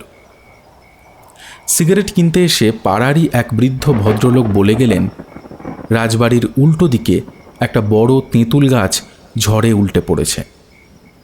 তাতে বিদ্যুতের তার ছিঁড়ে স্টেশনের দিকটা লোডশেডিং হয়ে গেছে। সুতরাং 7টা বাজতে না বাজতেই বিশুদা পাতা উনুনে কড়াই বসিয়ে রাতের রান্না শুরু করে দিল। রসুন পেঁয়াজ দিয়ে আলু বেগুনের তরকারিটা হয়ে গেলে তারপর 5খানা আটার রুটি আর তার সঙ্গে 1 টুকরো কাঁচা পেঁয়াজ আর কাঁচা লঙ্কা, সব মিলিয়ে দারুণ ভোজ। বিশুদার ভীষণ একঘেয়ে লাগছিল আর বারবার হাই উঠছিল। অন্যদিন খদ্দের থাকে রাত 9টা-10টা পর্যন্ত, কিভাবে যে সময় কেটে যায় টেরই পাওয়া যায় না। আর আজ থেকে থেকেই চোখ টানছে। রান্নার কাজ মিটে যেতেই বিশুদা পাতা উনুনে জল ছিটিয়ে আগুন নিভিয়ে দিয়েছে। কাল ভোরে উঠে উনুন পরিষ্কার করতে হবে। ছাই ঘেঁটে না পোড়া কয়লাগুলো বের করে নিয়ে আবার নতুন করে উনুন সাজতে হবে। তারপর আবার একটা নতুন দিনের শুরু। রাত 8:30টার সময় বিশুদা খেয়ে দিয়ে শুয়ে পড়ল। সুইচ টিপে বাল্বটা নিভিয়ে দিতেই সব অন্ধকার হয়ে গেল। একটু পরে অন্ধকারটা চোখে সয়ে আসতেই মাখারির ফাঁক ফোকর দিয়ে জ্যোৎস্নার আলো দেখা গেল। সেই আলোর দিকে তাকিয়ে নানান কথা ভাবতে লাগলো বিশুদা। গতবারে যখন দেশের বাড়িতে যায় তখন ছোট ছেলেটার সর্দি জ্বর দেখে এসেছিল। পরে চিঠিতে জেনেছে ছেলে ভালো আছে, আর বড় মেয়েটার বিয়ে দেওয়ার জন্য পাত্রের খোঁজ চলছে। 4.5 বিঘে ধান জমি নিয়ে শরিকি মোকদ্দমা চলছিল। সেটার কোনো হেস্তনেস্ত হয়নি। আরও কবছর এভাবে ঝুলে থাকবে কে জানে। ভাবতে ভাবতে বিশুদা আনমনা হয়ে গিয়েছিল। দেশের বাড়ির মাঠে ঘাটে মনে মনে ঘুরে বেড়াচ্ছিল। হঠাৎই একটা চাপা গুড় গুড় শব্দ বিশুদার স্বপ্ন ভেঙে দিল। মেঘ ডাকল নাকি? শব্দটা শোনা গেল আবার। না, মেঘ তো নয়, তবে কি? ঠিক তখনই এর জবাবেই যেন একটা হিংস্র গর্জন শোনা গেল। তেলচিটে বিছানায় চমকে উঠে বসল বিশুদা। তার বুকের ভেতরে ঢেঁকিতে পাড় দিয়ে ধান ভাঙছিল যেন কেউ। সারা শরীর কুলকুল করে ঘামতে লাগলো তার। বেড়ার গা ঘেঁষে একটা বিশাল কালো ছায়া দাঁড়িয়ে আছে।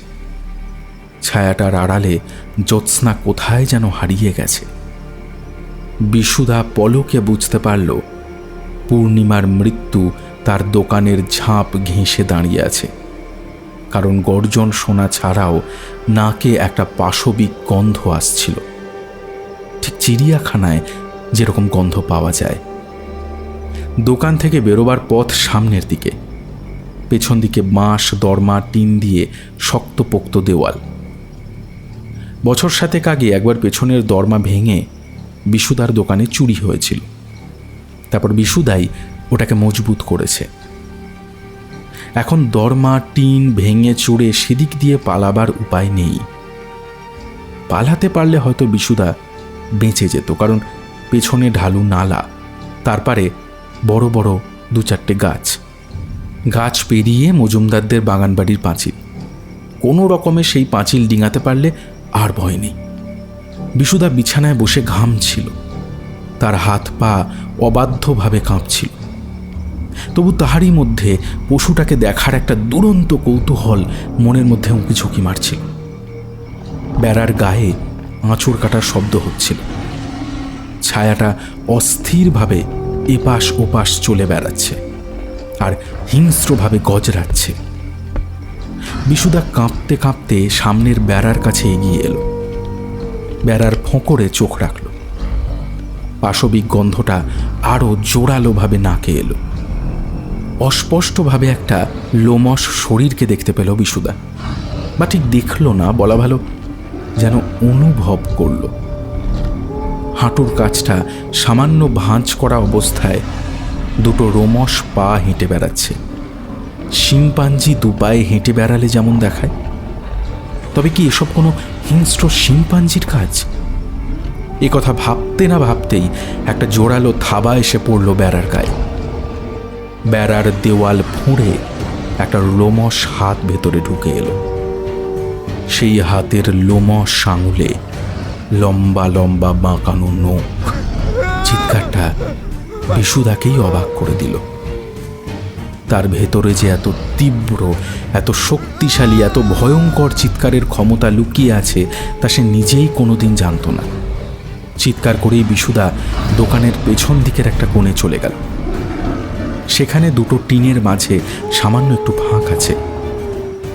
একটা ছোট বাঁশের টুকরো নিয়ে বিশুদা সেই দুর্বল জায়গায় পাগলের মতো গুঁতো মারতে লাগলো।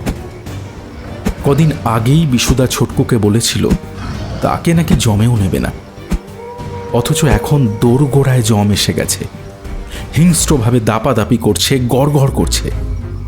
বাঁশের গুঁতোয় বেড়ার দেওয়ালে গর্ত হতে সময় লাগলো না।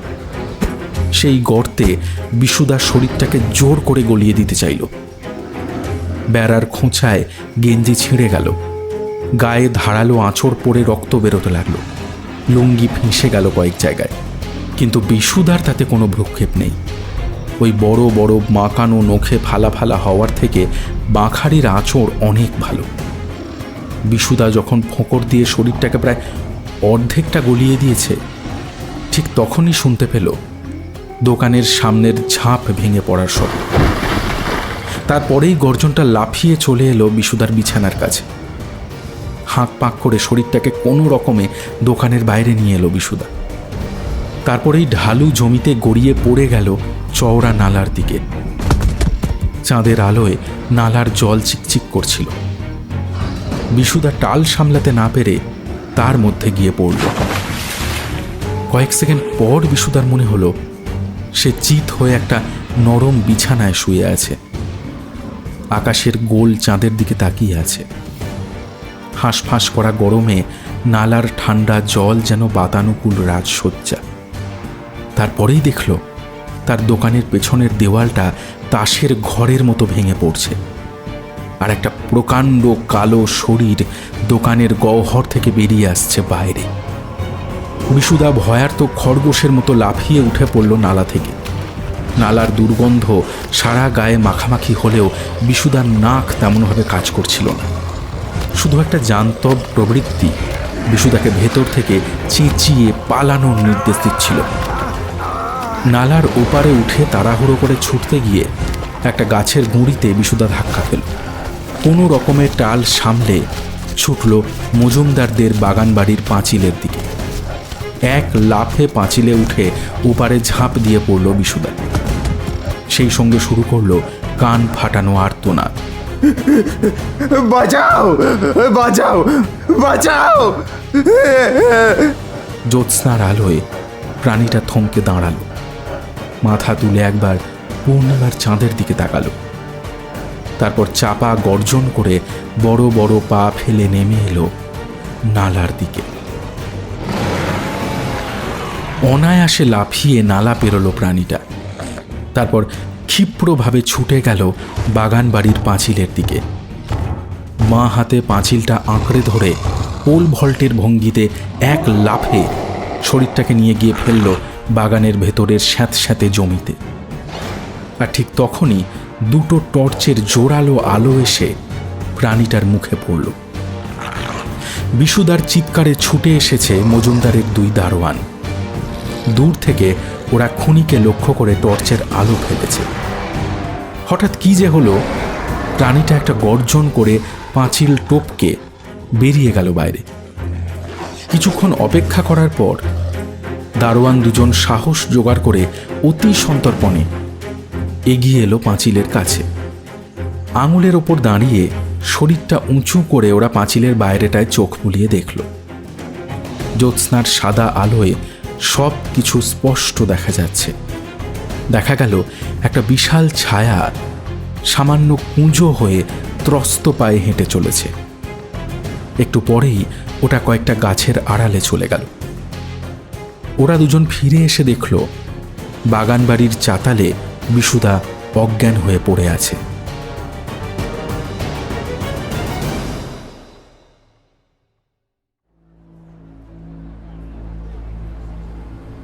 পরদিনই বিশুদার কাহিনী জাঙ্গিকুলে ছড়িয়ে গেল। প্রত্যক্ষদর্শীর বিবরণ শোনার জন্য বহু লোক আসতে লাগলো বিশুদার দোকানে। দোকানের বিক্রি এক লাফে বেড়ে গেল। রোহনরা সন্ধ্যাবেলা চা খেতে বসে সব শুনল বিশুদার কাছে। বিশুদা, পরে পূর্ণিমায় আমার বাড়ি থেকো, এর যেন কোনো নড়চড় না হয়। সে আর বলতে, ওই গরিলার হাতে আমার মরার কোনো স্বাদ নেই বাবা। ও কাল ওই ডাকা বোকা দারোয়ান দুজন না থাকলে ওটা আমাকে নির্ঘাত খতম করে যেত। ও যা সাইজ আর যা গন্ধ, বাপরে বাপ। আর শোনো, দোকানটা রিপেয়ার করে নিও, যা লাগে আমি দিয়ে দেবো। তুমি আমার জন্য কত করবে? আর বিশুদা অভাব অনটনে পড়লে রোহনের থেকে টাকা ধার নেয়, কিন্তু রোহন কখনো সেই ধার শোধ নেয় না। বিশুদা কৃতজ্ঞতায় ওকে বিনা পয়সায় চা বিস্কিট খাওয়াতে চায়, কিন্তু কিছুতেই রোহন সেটুকুও নেবে না। বস, কি বলো, অটো করে তাহলে পাবলিসিটিটা চালিয়ে যাই? না না, ওটা থামাবি না, যেভাবে হোক মার্ডারটা কিন্তু ঠেকাতে হবে। সুতরাং রোহনদের প্রচার আরও জোরদারভাবে শুরু হলো এবং পরের পূর্ণিমায় সন্ধে হতে না হতেই রাস্তাঘাটে লোকজন একেবারে কমে গেল। সময়টা গ্রীষ্মকাল হলেও 7টা সাড়ে 7টা বাজতে না বাজতেই দোকানপাটের ঝাঁপ পড়ে গেল ঝপাঝপ। ফলে 8টার সময় মনে হলো যেন রাত 12টা বেজে গেছে। শুধু শিবতলায় হরপার্বতীর মন্দিরটাই ছিল ব্যতিক্রম। আজ স্নানযাত্রা পূর্ণিমা। আকাশের চাঁদ অন্যান্য পূর্ণিমার মতোই শান্ত, ধ্যানে মগ্ন। তবু মনে হয় সে যেন কোনো ভয়ঙ্কর কিছুর জন্য অপেক্ষা করছে। হরপার্বতীর মন্দিরে ঘণ্টা বাজছিল। চারপাশে বহু দূর পর্যন্ত আর কোনো শব্দ না থাকায় সেই ঘণ্টার শব্দের রেশ অনেকক্ষণ পর্যন্ত কানে লেগে রইল। মন্দিরের ভেতরে পুরুতমশাই পুজো করছিলেন, অথচ পুজো দেখার জন্য আজ আর কেউ বসেনি। ভয় এমনই জিনিস, দেবতার চেয়েও ভয়কে বেশি সমীহ করে মানুষ। আজ তাহলে কেই বা প্রসাদ নেবে, আর কেই বা নেবে শান্তির জল। পুরুতমশাই ঠিক খেয়াল করেননি দেবতার আরতিতে ব্যস্ত ছিলেন। একজন লোক মন্দিরের দরজায় মসৃণ শ্বেত পাথরের ওপর বসেছিল। দু চোখে তার মুগ্ধ দৃষ্টি। ভক্তির আবেগে চোখের কোল বেয়ে নেমেছে জলের ধারা। দেবতার দিকে তাকিয়ে বিড়বিড় করে কি যেন বলছিল সে। পুজো শেষ হতে পুরুতমশাই পেছন ফিরতেই তাকে দেখতে পেলেন। অবাক হয়ে গেলেন তিনি। পঞ্চপ্রদীপ নিয়ে এই সাহসী ভক্তের কাছে এলেন পুরুতমশাই। লোকটা উঠে দাঁড়িয়ে প্রদীপ শিখার তাপ নিয়ে মাথায় বোলালো। এ কি, আজ কেউ আসেনি, অথচ আপনি এসেছেন? আপনার কি ভয় ডর নেই? আমার কাছে ভয়ের চেয়ে ভগবানের টান বেশি। মুক্তির আশায় আশায় আমি খ্যাপা কুকুরের মতো এক মন্দির থেকে আর এক মন্দিরে ঘুরে বেড়াই। মুক্তি কি অত সহজে পাওয়া যায়? আমরা সবাই তো মুক্তির আশাতেই বসে আছি। পুরুতমশাইকে পাশ কাটিয়ে লোকটা দেবতার মূর্তির দিকে দুপা এগিয়ে এলো। মেঝেতে হাঁটু গেড়ে বসে পড়ল। তারপর গড় হয়ে প্রণাম করল। আমায় মুক্তি দাও ভগবান, এই অভিশপ্ত জীবন থেকে আমায় তুমি মুক্তি দাও। পুরুতমশাই খানিকটা করুণার চোখে এই কষ্ট পাওয়া ভক্তকে দেখছিলেন। ভাবছিলেন এর জীবন অভিশপ্ত কেন। আর প্রায় সঙ্গে সঙ্গেই তাঁর প্রশ্নের উত্তর পেয়ে গেলেন। লোকটা তখনও গড় হয়ে প্রণামের ভঙ্গিতে মাথা ঝুঁকিয়ে ঠাকুরকে ডাকছিল। সেই অবস্থাতেই তার শরীরটা ফুলতে শুরু করল। জামা ছেঁড়ার শব্দ পাওয়া গেল, আর লোকটার মুখ থেকে বেরিয়ে আসতে লাগলো পশুর গোঙানি। কয়েক সেকেন্ড পর সেই মানুষটা কিংবা অমানুষটা সোজা হয়ে দাঁড়ালো। ঘুরে দাঁড়ালো পুরুতমশাইয়ের দিকে। পঞ্চপ্রদীপ হাতে নিয়ে হতবম্ব পুরুতমশাই বদলে যাওয়া সেই ভক্তকে দেখছিলেন। কি ভয়ঙ্কর বিভৎস চেহারা! ঘন কালো লোমে ঢাকা কোনো আদিম মানুষ যেন। হিংস্র চোয়াল পশুর মতো লম্বাটে, দুপাটি ধারালো দাঁত আলো পড়ে চকচক করছে। দাঁত থেকে সুতোর মতো সরু হয়ে লালা ঝরে পড়ছে। অমানুষটা সামান্য কুঁজো হয়ে দাঁড়িয়ে আছে। হাঁটু দুটো কিছুটা ভাঁজ হয়ে থাকায় পা দুটো টান টান সোজা হতে পারছে না। দুটো লোমশ হাত দুপাশে ঝুলছে। হাতের আঙুল বাঁকানো, নখও একই রকম। একটা চাপা গর্জন করে প্রাণীটা তার ছেঁড়া আলু থালু পোশাকে একটা টান মারল।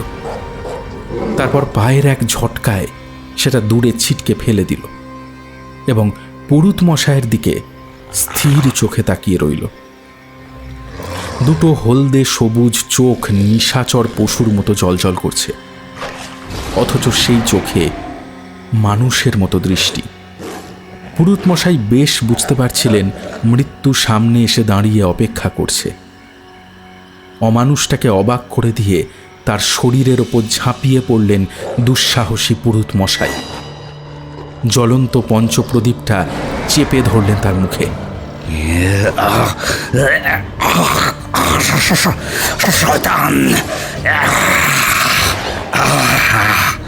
বিভৎস রক্ত হিম করা একটা গর্জন শোনা গেল।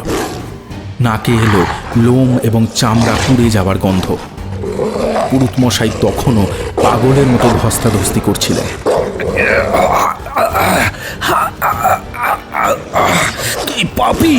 তুই পাপী, ভগবান তোকে বিনাশ করবেন, ভগবান তোকে বিনাশ করবেন। অমানুষটা বোধহয় কথা বলতে চাইল, কিন্তু তার মুখ থেকে শুধুই পাশবিক গর্জন বেরিয়ে এলো। এক ঝটকায় সে পুরুতমশাইয়ের দেহটা সজোরে ছিটকে দিল শ্বেত পাথরের দেওয়ালে। পিতলের পঞ্চপ্রদীপ দেওয়ালে ঠোক্কর খেয়ে আছড়ে পড়ল মাটিতে। পুরুতমশাইয়ের ভারী দেহটা ঠিকরে পড়ল মেঝেতে।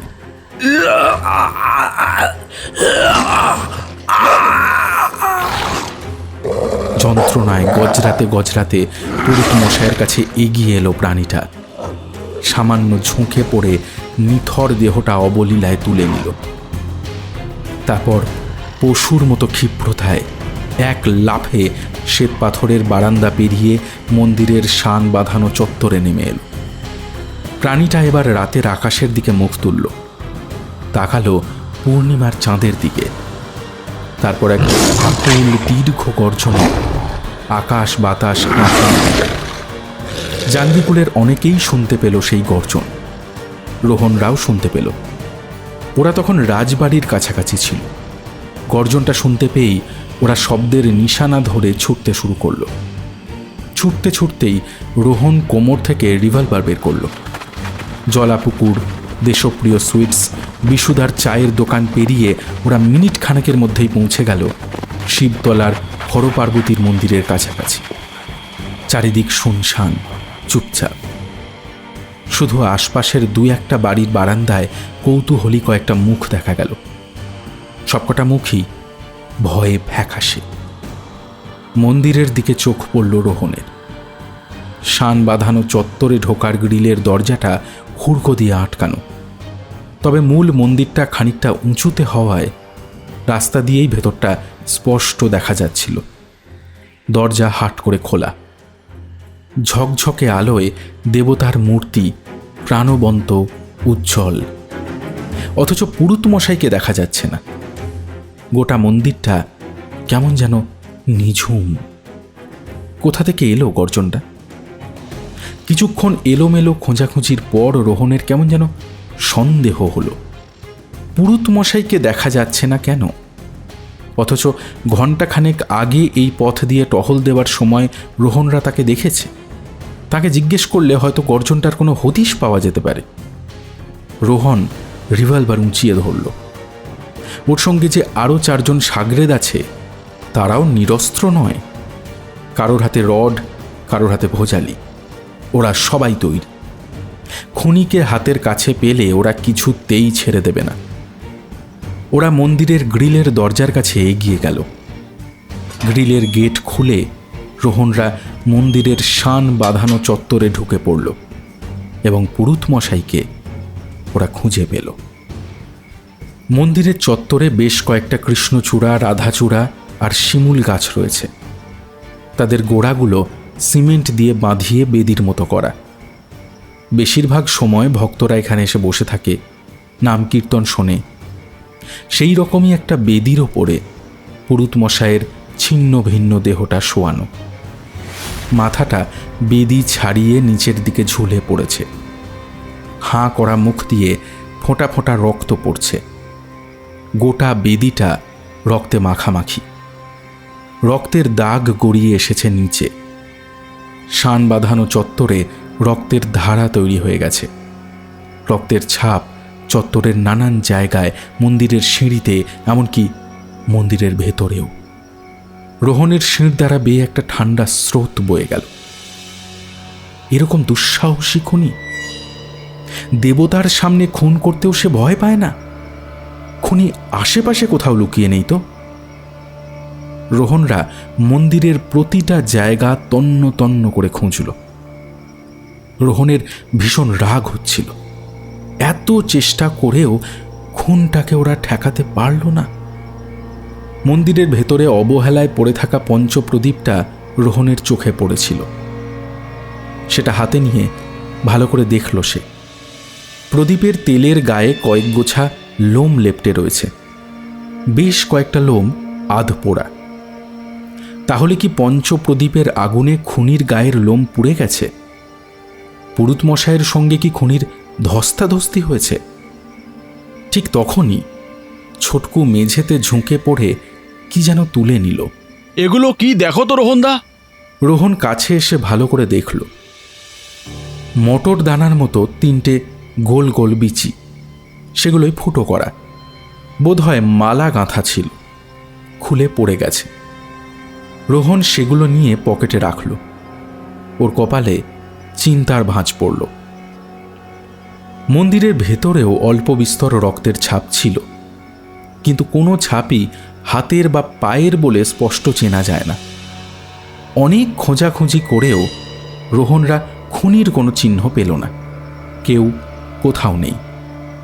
মন্দিরের পেছন দিকে একটা পোড়ো জমি আছে, গাছপালা আর কাঁটা ঝোপে ভরা। খুনি হয়তো সেদিক দিয়ে সরে পড়েছে। হতাশ হয়ে রোহনরা বেরিয়ে এলো রাস্তায়। দেখল কয়েকজন কৌতূহলী মানুষ সাহস করে বাইরে বেরিয়ে এসেছে। তাদের সংক্ষেপে ঘটনাটা জানিয়ে সাইকেল নিয়ে রোহন আর ছোটকু রওনা হলো থানার দিকে। বস, আজ হেভি পেস্টিজে লাগলো মাইরি। আমাদের এরিয়ায় একেবারে নাকের ডগায় মার্ডার করে মার্ডারার হাওয়া হয়ে গেল। রোহন ধীরে ধীরে মাথা নাড়ল। ওর ভেতরেও অপমানটা টকবক করে ফুটছিল।